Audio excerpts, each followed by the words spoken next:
Hi hello. എല്ലാവർക്കും മഴയായത് കാരണം പുറത്തോട്ടൊന്നും ഇറങ്ങാൻ പറ്റുന്നുണ്ടാവില്ല. എല്ലായിടത്തെയും അവസ്ഥ ഇതൊക്കെ തന്നെയാണ്. അപ്പോൾ ഇവിടെ ഇന്ന് കുഞ്ഞുങ്ങൾക്ക് സ്കൂളിലൊന്നും പോകണ്ടായിരുന്നതുകൊണ്ടും മഴയൊക്കെ ആയതുകൊണ്ട് ഞങ്ങൾ രാവിലെ കഞ്ഞിയും പയറുമായിരുന്നു. അപ്പോൾ രാവിലെ അത് കഴിച്ച് ടേസ്റ്റൊക്കെ തോന്നിക്കഴിഞ്ഞപ്പോഴത്തേക്ക് എല്ലാവർക്കും ഉച്ചയ്ക്കും കഞ്ഞി മതിയെന്ന് പറഞ്ഞു. ഉച്ചയ്ക്ക് കഞ്ഞിയൊക്കെ കുടിച്ച് കഴിഞ്ഞപ്പോൾ മോന് വേറൊരാഗ്രഹം. അതെന്താണെന്നല്ല, ഇവിടെ ഒരു പഴുത്ത ചക്ക ഇരിപ്പല്ലായിരുന്നു. ഇത് ചപ്പ ഉണ്ടാക്കി തരുമോ? ഉണ്ടാക്കി തരാം, പക്ഷേ എന്നെ ഹെൽപ്പ് ചെയ്യണം. ഓക്കെ. ഞാൻ ഹെൽപ്പ് ചെയ്യണമെന്നൊക്കെ പറഞ്ഞപ്പോഴത്തേക്ക് ആളെ ഇല പറിക്കാനൊക്കെ ഓടിക്കഴിഞ്ഞു. പിന്നെ ഞാൻ ചക്കയൊക്കെ അരിഞ്ഞ് വെച്ചിരിക്കുകയായിരുന്നു. അപ്പോഴത്തേക്ക് ജാറുമൊക്കെ ആയിട്ട് വന്നു. ഞാൻ തന്നെ അരച്ചോളാം അമ്മേ, ഞാൻ മിക്സി ഓൺ ചെയ്യാം, ഞാൻ മിക്സി ഓഫ് ചെയ്യാം എന്നൊക്കെ പറഞ്ഞ് എന്നേക്കാൾ മുമ്പ് റെഡിയായിട്ട് നിൽക്കുമായിരുന്നു ആൾ. അപ്പം അത് കഴിഞ്ഞപ്പോഴത്തേക്ക് ഞാൻ മാവൊക്കെ മിക്സ് ചെയ്ത് കഴിഞ്ഞ് വെച്ച് മധുരമൊക്കെ ചേർത്ത് കഴിഞ്ഞപ്പോഴത്തേക്ക് ആൾ പതുക്കെ പതുക്കെ പരിപാടി തുടങ്ങി.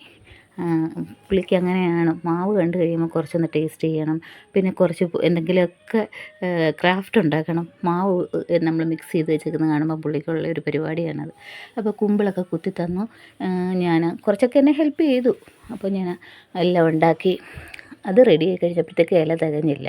അപ്പം ഞാൻ എന്ത് ചെയ്തതെന്ന് വെച്ച് കഴിഞ്ഞാൽ ആ മാവ് നമ്മൾ കുറച്ചുകൂടെ ശർക്കര പാനിയൊക്കെ ഉണ്ടാക്കി അത് ഒഴിച്ച് മിക്സ് ചെയ്ത് ലൂസാക്കി തട്ടിൽ കോരി ഒഴിച്ച്, നമ്മൾ കിണ്ണത്തപ്പം ഉണ്ടാക്കത്തില്ലേ അതേപോലെ കോരി ഒഴിച്ചു. അങ്ങനെ നേരത്തെ ഉണ്ടാക്കിയിട്ടുണ്ട്.